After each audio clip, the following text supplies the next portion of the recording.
다음으로는 커뮤니티 케어와 시니어 비즈니스 활성화 전략이라는 주제로 강남대학교 실버산업학과 박영란 교수님께서 발표해 주시겠습니다. 네, 안녕하십니까. 강남대학교 박영란입니다. 저는 노인복지를 전공한 사회복지사입니다. 네, 그래서 오늘 저는 어떻게 보면은 이제 굉장히 큰 주제인데 노인복지 전공한 사람의 입장에서 말씀을 드리게 될 것 같고요. 저한테 주어진 주제는 커뮤니티 케어와 시니어 비즈니스 활성화 전략인데 이제 그 오늘 세 개의 발표에 사실은 이제 공통적으로 등장하는 그림들이 이제 몇 개가 있는 거를 아실 것 같아요. 최근에 커뮤니티 케어 정책 동향과 관련해서 정부에서 많은 문서들이 나왔고 그것이 어떻게 보면 우리 모두가 약간 이제 교과서처럼 갖고 이제 그 들여다보고 있는 그런 내용들인데요. 이제 커뮤니티 케어 자체보다는 저는 이러한 정책적인 동향의 변화 속에서 특히 고령자들을 위한 지역사회 자원을 어떻게 만들어 갈 건가라는 관점에서 말씀을 드리게 될 것 같습니다. 왜 이러한 논의가 필요한가는 사실 이제 저출산 고령사회 기본법부터 시작해서 저희가 한 15년 정도 고민을 해온 그런 주제라고 생각을 합니다. 그런데 한국은 워낙 이게 급속도로 진행되고 있기 때문에 앞으로 이제 5년, 원래는 이게 2026년이었는데 이제 작년 통계부터 2025년이 이제 초고령 사회다라는 논의가 시작이 되면서 정말 얼마 남지 않았다는 그 긴박한 그런 그 느낌이 있고요. 그럼에도 불구하고 그러니까 대한민국이 너무나 준비가 안 된 이 상황 속에서 우리가 정말 함께 노력을 하지 않으면 안 된다는 시급한 그런 문제 의식이 있는 것 같습니다. 그래서 커뮤니티 케어라고 하는 지역사회 통합 돌봄이 정말 필요하다라는 것들이 이제 최근에 나오기 시작했는데 아주 서두르지 않으면 안 된다라는 그런 상황에 놓여 있고요. 이제 그것을 혼자 어느 한 기관이나 뭐 정부라든가 한 단체가 할 수 있는 일은 아니고 그러니까 지역사회 중심으로 모든 그 서비스 공급 주체들이 함께 협력을 하는 플랫폼 구축이 굉장히 시급하다라는 것이 어떻게 보면 이제 오늘 이런 학회가 개최되는 이유가 아닐까 그런 생각을 합니다. 초고령사회 진입과 관련해서는 워낙 많은 분들이 잘 아시기 때문에 제가 그냥 슬라이드만 넘기는 형태로 그렇게 진행을 하게 될 텐데요. 사실은 이제 대한민국이 있는 이 아시아 지역부터 시작해서 아직은 그 저개발 국가인 지역의 고령화 문제가 더 시급하고 앞으로 한 3, 40년 뒤에는 전 세계에서 가장 많은 고령자들이 집중적으로 거주하는 지역은 이제 아시아 지역이 될 것으로 그렇게 예견이 되고 있습니다. 우리는 거의 25년 만에 고령화에서 초고령으로 넘어가는 그러한 그 경험을 하고 있는 사회이고요. 60년대 전후 태어난 베이비 부머들 700만 명이 넘는 사람들이 100살까지 이제 생존한다면 거의 그 2060년이 되면은 전체 인구의 절반 가량이 이제 중고령자가 되는 그런 사회를 예견하고 있고요. 그 가운데 85세 이상이 가장 급속도로 늘어나고 있는 상황 속에서 이제 돌봄의 중요성, 필요성이 논의되고 있는 상황입니다. 그렇다면 모두가 건강하게 장수하는 이러한 초고령 사회를 맞이하면 좋을 텐데 우려하는 이유는 크게 빈곤과 소외와 질병이라고 하는 노인복지의 세 가지 고통의 그 논의와 연결이 되어 있는 부분인 것 같고요. 초고령 사회에 대비해서 모든 고령자들이 1000만 명이 넘을 것으로 예견되는 이 중고령자들이 어떻게 하면 더 건강하고 질병으로부터 자유롭고 그리고 소외되지 않는 그런 생활을 할 수 있을 것인가를 위해서 사실 지난 한 몇십 년 동안 우리나라가 제도적으로 정책적으로 많은 노력을 해왔다고 생각을 합니다. 그래서 81년에 제정된 노인복지법은 그 당시에 저소득 무위탁 노인들을 국가가 보호하기 위한 그러한 법적인 제도로 출발을 했고 최근에 노후준비지원법이 2015년에 제정되었는데요. 이제 어느덧 보편적인 노인복지 국가로 진입을 하고 있는 그런 상황입니다. 그 사이에 저출산 고령사회 기본법부터 시작해서 치매관리법 그리고 고령친화 산업진흥법이 2006년에 제정이 되었고요. 그리고 2007년에 노인장기요양법 법이 제정이 되었고 이제 보시면 모든 그 소득 보장이라든가 건강과 관련해서 여러 가지 다양한 법률적인 제도적인 정책을 갖추고 있는 그런 모습을 볼 수가 있습니다. 치매관리법은 특히 치매 국가 책임제로 지역에서 인프라가 급증하고 있는 그런 추세이고요. 커뮤니티 케어와 관련해서는 사실은 이제 오늘 슬라이드 중에 몇 개가 이제 핵심인데요. 저는 우리가 이 커뮤니티 케어라는 논의를 조금 역사적인 그 맥락에서 들여다봤으면 좋겠다는 생각을 합니다. 사실 70년대 정말 가난했던 대한민국이 이제 95년에 사회보장 기본법을 제정하게 이르게 되는 그런 뭐 한강의 기적이라고 하는 산업화 과정을 거쳤고요. 그 다음에 이제 2000년에 들어가서는 우리나라가 이제 반도체 수출을 하면서 IT 강국으로 성장을 하고 있는 상황이고요.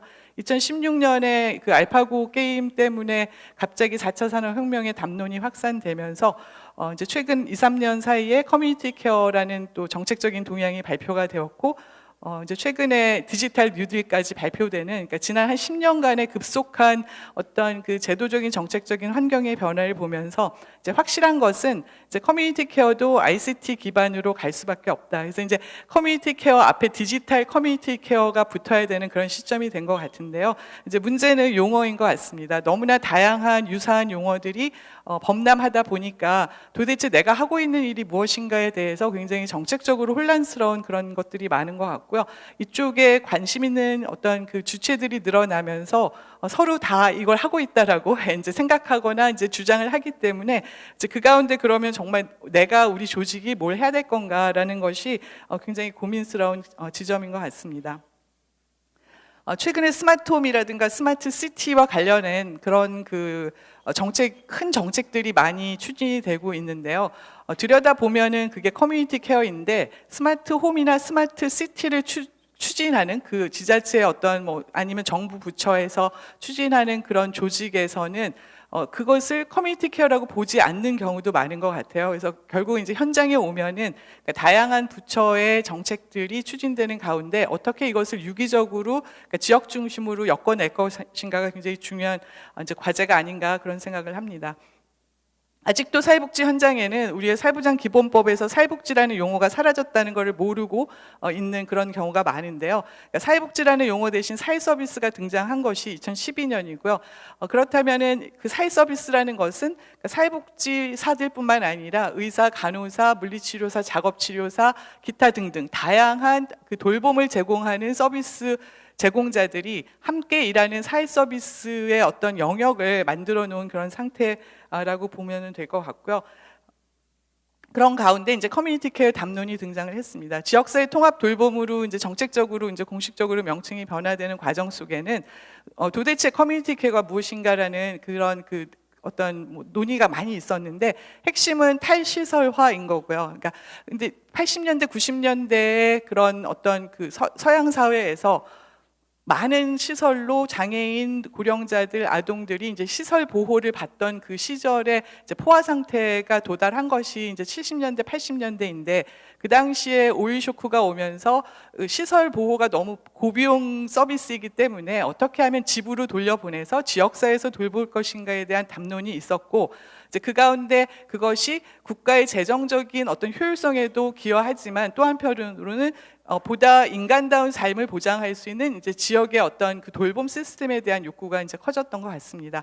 그런데 이러한 탈시설화의 논의가 이제 한국으로 오면서 우리는 물론 시설에서 보호받는 그 사람들도 많이 있지만 아직 시설화가 충분히 안 된 측면도 있는데 동시에 시설화와 탈시설화를 동시에 해야 되는 게 지금 대한민국의 현실인 상황이고요. 그래서 그 돌봄 근데 이제 중요한 것은 하여튼 지역을 중심으로 돌봄을 필요로 하는 모든 사람들에게는 적절한 수준의 돌봄을 제공하겠다는 것이 지금 큰 정책적인 방향인 것은 사실입니다. 그래서 이제 여러 가지 정부의 정책들이 나오고 있고 통합돌봄 기본 계획도 나왔고 또 선도 사업을 추진하기 위한 계획도 나왔고 아까 보셨던 이런 수요자 중심의 통합 서비스 전달책의 그림들이 나오고 있는데 이제 가만히 들여다 보면은 지금 정부가 제공하고 있는 이 돌봄 커뮤니티 케어 모델은 사실 저는 공공형이라고 생각을 합니다. 주민센터를 중심으로 해서 지역사회 저소득층 주민들에게 어떻게 하면은 좀 더 통합적인 서비스를 제공할 것인가에 대한 공공형이라고 생각을 하는데 사실 그게 공공형이라는 표현은 별로 안 쓰고 있고 우리 모두 그러니까 돌봄을 필요로 하는 모든 지역 주민들에게 모든 것을 제공하겠다라고 하는 이제 큰 그림 속에서 이게 진행이 되고 있는 것 같습니다. 그리고 이제 서울시는 조금 다른 표현을 쓰면서 통합 돌봄을 진행하고 있는 상황이고요. 그래서 지자체별로 이런 지역사회 통합 돌봄의 모델들이 다양하게 등장할 것으로 기대가 되는데 사실 정부의 선도 사업 모델이 나오는 걸 기다리는 건 너무 늦다고 생각을 하고요. 각 지역에서 특성에 맞는 모델들이 이제 생성돼야 되지 않는가 그런 생각을 하고 있습니다. 이제 부천이 이제 고령자 입장에서는 이제 가장 기다려지는 모델이긴 하고 이제 열심히 이 모델을 개발하고 계신 것으로 알고 있는데요. 그러니까 여기도 어떻게 보면은 이제 이 지역의 독특한 모델이 존재한다는 거죠. 그래서 이제 병원이 있고 지역사회 여러 가지 통합 서비스 전달 체계가 구축되어 가고 있습니다. 그래서 2차 사회보장 기본 계획에 이제 보면은 2019년부터 2023년까지 추진되는 것에 드디어 지역사회 통합 돌봄이라고 하는 용어가 이제 포함이 되어 있고요. 거기에 이제 개념들이 들어가면서 여기에서 이제 나왔던 거는 뭐냐면 굉장히 그 이제 여성, 뭐 장애인 다양한 집단들 대상으로 하고 있는데 이제 커뮤니티 케어를 돌봄 경제라는 용어로 또 쓰기 시작을 했어요. 그래서 이게 어떤 그냥 복지적인 측면도 있지만 경제 성장의 동력이 되어서 고령 사회를 지속 가능하게 만들 수 있는 하나의 어떤 성장 동력으로 가져가자라는 기대를 담은 그런 이제 정책 방향이나 또는 돌봄 그 문헌들이 나오고 있습니다. 그래서 이제 돌봄 경제라고 하는 또 새로운 용어가 등장을 했고요. 오늘 이제 사회적 경제에 대한 발표도 해주셨는데 과연 그럼 이제 돌봄 경제가 무엇이냐에 대해서도 저희가 이제 그 관심을 많이 가져야 될 것 같은데 이 정책 문서에서 나오는 용어는 인더스트리, 그러니까 산업인 거죠. 그래서 이제 이거를 돌봄을 산업화시키고 어떻게 하면 이걸 경제 성장하고 연결할 것인가에 대한 그런 내용들이 나오고 있습니다. 그래서 굉장히 많은 규모의 예산이 투자되는 이 사회보장 기본 계획 속에는 돌봄 경제와 관련된 재정들이 그러니까 숨어져 있는, 그러니까 숨어 있다라고 생각을 하는데 이제 그 얼마나 숨어 있는지와 그 숨어 있는 그 예산 속에서 우리 조직이 활용할 수 있는 재원의 범위가 어느 정도인가 이런 것들이 앞으로 분석돼야 될 과제라고 생각을 하고 있습니다. 그렇다면은 왜 이게 돌봄이 굉장히 사적인 행위일 수도 있는 어떤 한 개인의 삶을 돌보는 그 굉장히 사적인 개인적인 행위 돌봄이 돌봄 경제라고 하는 그런 그 아주 커다란 담론에까지 연결 갖는가라는 것을 보면은 우리나라의 그 돌봄의 사회화 과정 또는 사회적인 돌봄으로 만들어지는 정책적인 역사적인 경험에 대해서도 좀 관심을 가져야 되지 않을까 그런 생각이 들고요. 그렇다면은 아까 보여드린 이제 1980년대, 60년대 이제 그 전쟁 이후에 국가의 돌봄을 필요로 하는 가족이 없는 무위탁 그 개인들을 돌보기 위한 국가의 사회보장 제도가 만들어지면서 확장되는 과정이 분명히 있었습니다. 그래서 이제 공적인 61년대 아동 복리법 제정부터 시작해서 아까 81년에 노인복지법 제정이 있었고 2007년에 노인 장기요양보험 제도가 도입된 것이 또 굉장히 획기적인 어떤 역사적인 사건이었다고 볼 수 있는데요. 그 다음에 2007년에 사회서비스 전자바우처 사업이 나왔고 이 전자바우처 사업이나 이런 사회서비스 관련된 것들은 우리나라의 IMF 이후에 여러 가지 실업 문제라든가 이런 것 때문에 사회서비스 분야가 일자리 창출에 굉장히 좋은 영역이다라고 하는 또 다른 정책적인 담론 속에서 어느 날 갑자기 사회서비스가 이제 커지기 시작한 거죠. 그래서 이 사회서비스 이용 바우처 사업과 관련한 것들, 그 다음에 이제 장애인 활동 지원에 관한 법률 2011년, 사회보장 기본법이 2012년에 전면 개정되면서 돌봄이라는 것이 정책적으로 명시가 되고 2018년에 커뮤니티 케어 정책이 발표가 되고 그 다음에 아까 보여드린 사회보장 기본 계획이 나오기까지의 그런 역사적인 그 과정 속에서 돌봄이 사회화되어 가고 있다.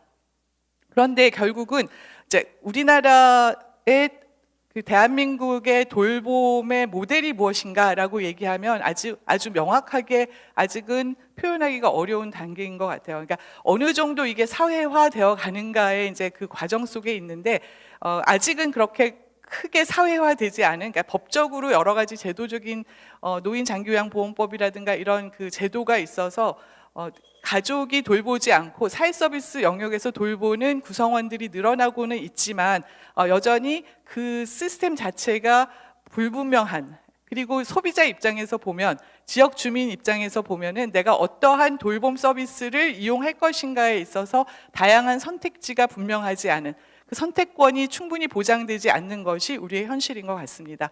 그래서 나에게 주어지는 내가 돌봄 서비스가 많은 지역에 살면은 좀 더 운이 좋은 거고요. 자원이 절대적으로 부족한 지역에서 살면은 그 선택권이 아니라 아예 이용할 접근성조차 보장이 안 되는 것이 지금의 이제 현 주소인 것 같고요. 결국 우리한테 주어진 과제는 그러면 누가 돌볼 것인가인데 가족이나 또는 국가가 돌보거나 또는 시장에서 돌봄 서비스를 받을 건가라고 하는 굉장히 전통적인 사회복지 정책에 나오는 이 돌봄 혼합 돌봄의 어떤 그 믹스, 그러니까 아니면 우리가 이제 혼합 복지라고 하는, 그러니까 웰페어 믹스라고 하는 그 정책적인 지형 속에서 어떠한 사회 서비스가 탄생할 것인가가 지금 우리에게 주어진 과제인 것 같습니다. 그래서 이제 요즘 또 맞돌이라고 하는 이제 새로운 용어가 등장을 했는데요. 노인 맞춤 돌봄 서비스도 이러한 정책적인 맥락 속에서 좀 더 효과적으로 제공하기 위해서 그러니까 통합 돌봄 전달 체계 안으로 들어오면서 최근이 아니라 작년 올해 굉장히 현장에 많은 그러니까 지각 변동이 있고 여전히 어려움이 많은 것으로 알고 있습니다. 이것을 통해서 긍정적으로 조직이 성장하는 것도 있겠지만 기존에 하고 있던 업무들을 재편해야 수밖에 없는 그런 이제 상황이 되는 것 같습니다. 그러면 우리가 이야기하는 이제 지역사회 통합 돌봄 내지 커뮤니티 케어에서 제일 중요한 것이 무엇인가를 이제 각자 생각하는 게 다 다를 수 있을 것 같은데요. 이제 커뮤니티 케어에서 가장 중요한 것은 사실 이제 지역인 거죠. 그러니까 커뮤니티. 네. 그렇다면은 저는 이게 2018년에 막 이제 커뮤니티 케어에 대한 논의가 나올 때 그 노인복지학회에서 했던 학술 대회의 기획 주제였는데요. 커뮤니티 케어 날개 달린 이상 날개 없는 현실. 이렇게 표현을 했어요. 그 학술 대회 기획 주제가. 근데 이게 여전히 2년 전이지만 지금도 조금은 유효하지 않나 그런 생각이 들고요. 그 이유는 뭐냐면 굉장히 이상적인 그러니까 탈시설화, 인간다운 삶의 보장, 선택권의 보장이라고 하는 정책적으로 아주 훌륭한 그리고 좀 더 효율적인 사회복지 정책인 것은 분명하지만 그것이 가능하려면 지역사회에서 그 돌봄 욕구에 대응할 수 있는 적절한 자원이 존재해야 되는데 그 자원이 아직까지는 충분하지 않거나 존재해도 그 어떤 서비스의 품질이라든가 이런 것들이 충분히 관리되지 않는 것이 우리의 현실이라고 생각을 합니다. 그래서 저한테 이제 비즈니스 얘기를 하라고 초대를 해주셔서 제가 좀 고민은 많이 됐었는데요.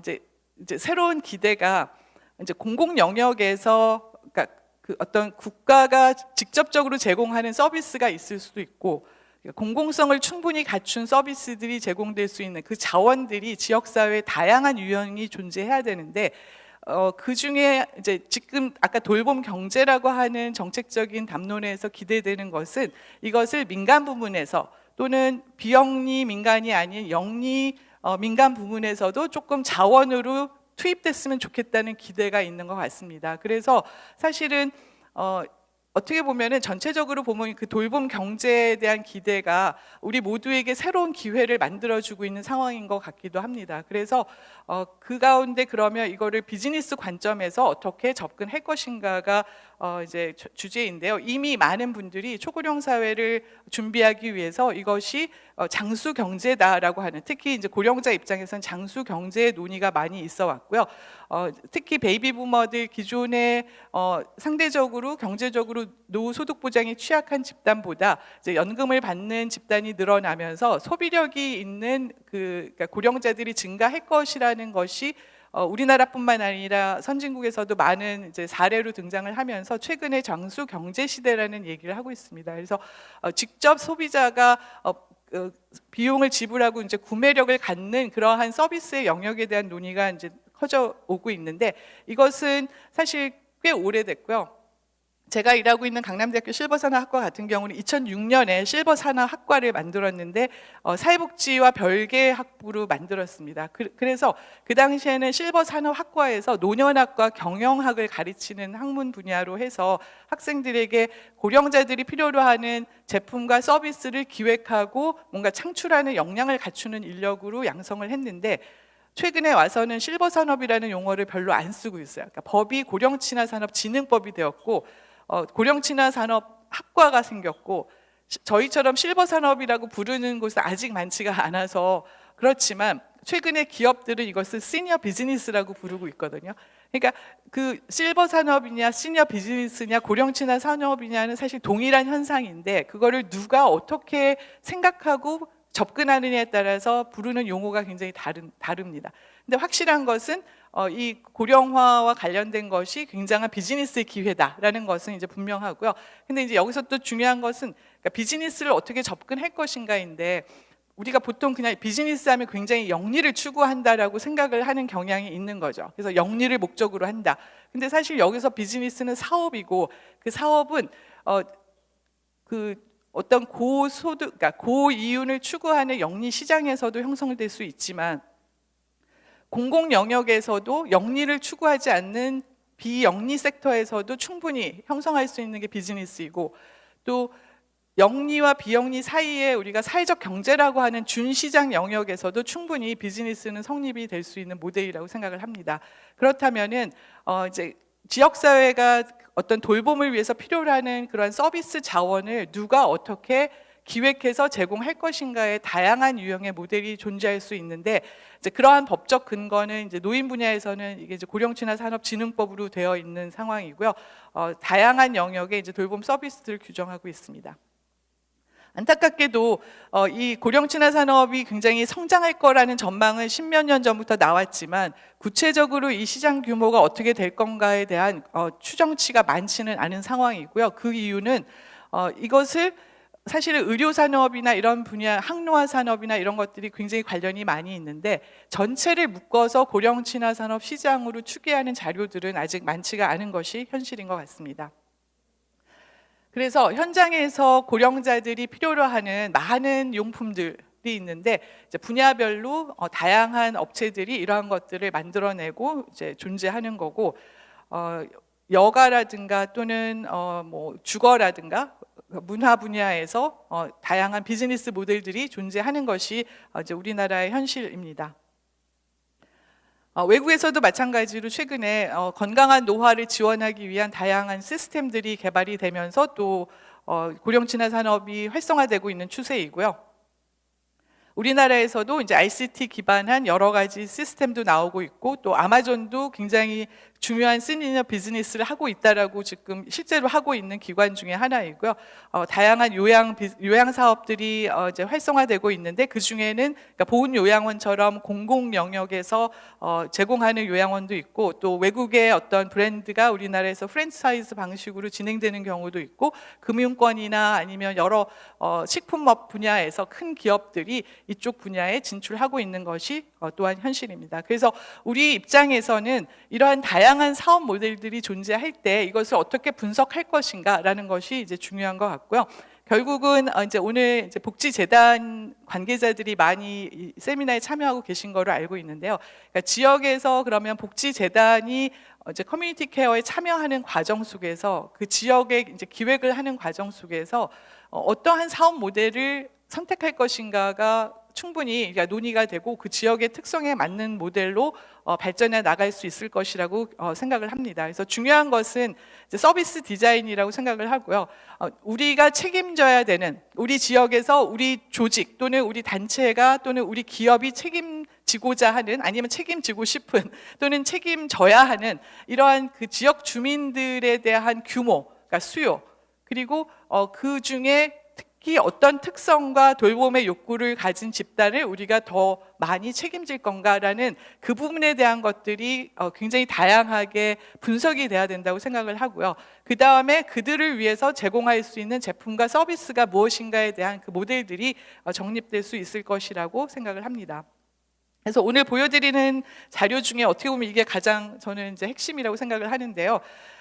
이제 가만히 보면은 지역사회에서 그러니까 무료로 서비스를 이용하는 집단과 그리고 유료로 이용하는 집단이 항상 공존하고 또 서비스를 제공하는 기관들은 공공 부문에서 공공성을 띈 단체들과 그리고 민간 기업들이 존재를 합니다. 그래서 결국은 이 지형 속에서 각 단체들이 존재를 하는데 예를 들어서 고가의 유료 이용료를 내는 실버타운 같은 경우는 이제 유료와 민간 오른쪽 위에 이제 올라가게 되는 거고요.